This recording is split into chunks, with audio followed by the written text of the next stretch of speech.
Ma'am definitely BPSC अभी कठिन है, क्योंकि वक्त के साथ पहले क्या होता था कि बाकी एग्जाम से क्यों कठिन माना जाता है। इसका मेन रीजन ये है कि पहले इसमें क्वेश्चन वन लाइनर आते थे, उसमें कंसेप्ट बेसिस क्वेश्चन नहीं होते थे।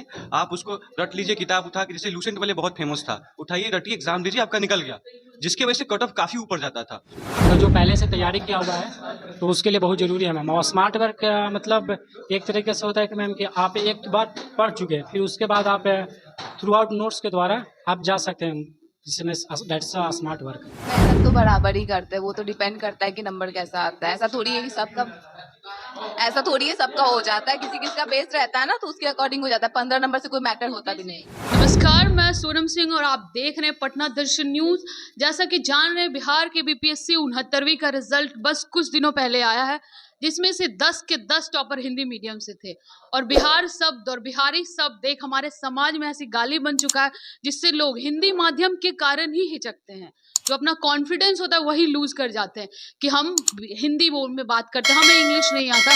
बहुत बड़ा मैटर बना के रखते हैं। इवन यूपीएससी में भी कई टॉपर रहे हैं जो हिंदी मीडियम से रहे हैं। तो चलते हैं बीपीएससी की तैयारी करने वाले बच्चों से बात करते हैं। तैयारी बीपीएससी का मतलब क्या समझते हैं आप? बिहार में सबसे बड़ी नौकरी। बिहार में सबसे बड़ी नौकरी। जी। चलिए, इन्होंने कहा है बिहार में सबसे बड़ी नौकरी, तो एक और मेरा सवाल रहेगा, ये परीक्षा को इतना कठिन क्यों बना दिया गया है? जैसे ये सुनते ही कि बीपीएससी कर रहा है, मीन्स कुछ ना कुछ कठिन परीक्षा का तैयारी कर रहा है। कठिन तो नहीं लग रहा है हमको, थोड़ा सा नहीं लग रहा है? क्यों नहीं लग रहा है कठिन? क्योंकि जो है सिलेबस के मुताबिक जो पढ़ेगा उसको निकलेगा ही। लेकिन जैसे बीपीएससी में सीटें कम आती है, पर फॉर्म भरने वाले काफ़ी संख्या में अधिक रहते हैं। एक सीट पे कह सकते हैं 100-200 बच्चे भी होते हैं। तो उस बच्चों के लिए, जिनके लिए इतना बड़ा कंपटीशन है, कहीं ना कहीं कुछ लोग तो फेल करते ही होंगे। 5 लाख 6 लाख भरना है, 500 का हो रहा है, तो 4,90,095 फेल करते हैं। देखिए, पहली बात तो 100% जो लेते हैं, 100 वर्ष में 70% बच्चा जो पढ़ता है ना, तीसरे पर नहीं। कैसे नहीं पढ़ता है? उसको आपको हम जो बता रहे हैं, रियलिटी में आप जो देखिएगा 70% बच्चा जो है ना, इधरे उधरे घूमने में रहता है, समझे। सीरियस पढ़ने पे नहीं रहता। जो बच्चा सीरियस है उस निकालेगा तो निकालेगा। बहुत ही सिंपल है बीपीएससी, आराम से निकल सकता है जो बच्चा सीरियस है। तो ये कठिन शब्द बस एक हवा टाइप का हो गया। जी हाँ। आप क्या कहिएगा इस विषय पे? थोड़ा आगे कर लीजिए कुर्सी। मैम डेफिनेटली बीपीएससी अभी कठिन है, क्योंकि वक्त के साथ पहले क्या होता था कि बाकी एग्जाम से क्यों कठिन माना जाता है। इसका मेन रीजन ये है कि पहले इसमें क्वेश्चन वन लाइनर आते थे, उसमें कंसेप्ट बेसिस क्वेश्चन नहीं होते थे। आप उसको रट लीजिए किताब उठा के, जैसे लूसेंट वाले बहुत फेमस था, उठाइए रटिए एग्जाम दीजिए आपका निकल गया, जिसकी वजह से कट ऑफ काफी ऊपर जाता था।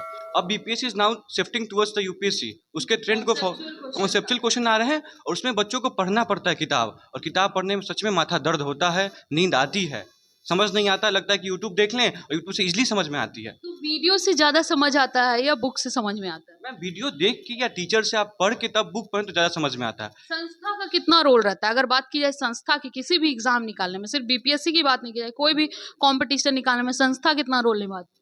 मैम ये चीज़ डिपेंड करता है कि वो बच्चा किस तरह का है, बच्चे पे डिपेंड करता है। जैसे कि बहुत लोग होता है कि सुबह नहीं जग पाता है या वो नहीं कर पाता है, तो उसको संस्था जरूरत है। लेकिन जो लोग सेल्फ डिसिप्लिन हैं उनको संस्था की उतनी बड़ी ज़रूरत भी नहीं है, लेकिन हम लोग को है। मुझे लगा कि मुझे जाएंगे तो वहाँ पे सुबह मेरी क्लास हो जाएगी, तो उसके वजह से मैं सुबह उठ पाऊंगा। दूसरा, यहाँ पे डेली मेंस लिखाया जाता है, घर पे बैठ के इंसान नहीं कर पाता है। जैसे पीडब्ल्यू में हमको डेली डीएमटी मिलता है लिखने के लिए, तो यहाँ पे बैठ के हम लोग लिख लेते हैं, लेकिन वही सोचते हैं घर जाके लिख लेंगे, तो घर पर नहीं लिख पाते हैं।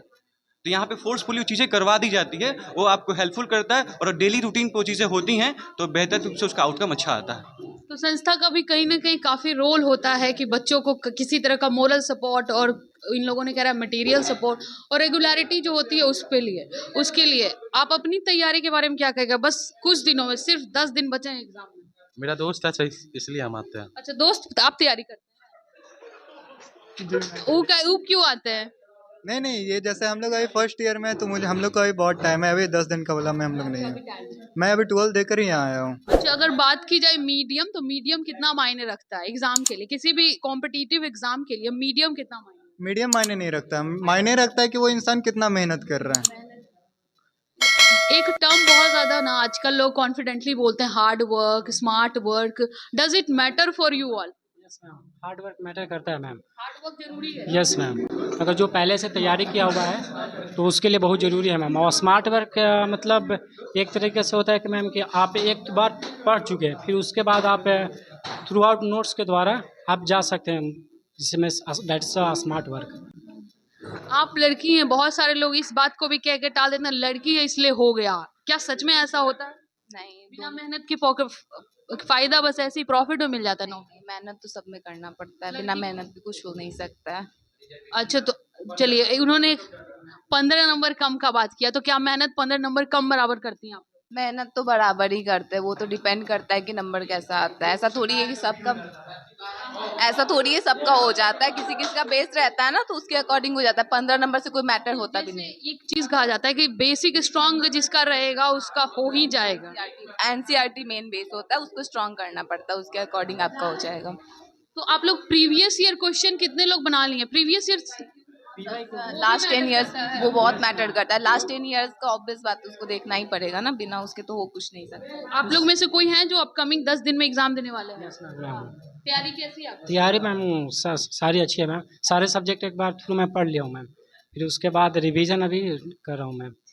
तो चलिए, तो आपने देखा बच्चों के लिए क्या क्या मायने रखता है, किस प्रकार से एग्जाम प्रक्रियाओं को फॉलो करते हुए आपको जो रिजर्वेशन हो, सीट कट ऑफ हो, या बहुत सारी चीजें होती है, हर चीज को ध्यान में रखा जाता है। संस्था भी उतना ही रोल निभाती है, और सबसे बड़ी बात हर बच्चों के मुंह से यही सुनने को मिला कि मेहनत मायने रखता है। बच्चा मेहनती होगा तो कोई भी एग्जाम टफ नहीं होता। फिलहाल के लिए इतना ही, मिलते हैं अगली खबर में।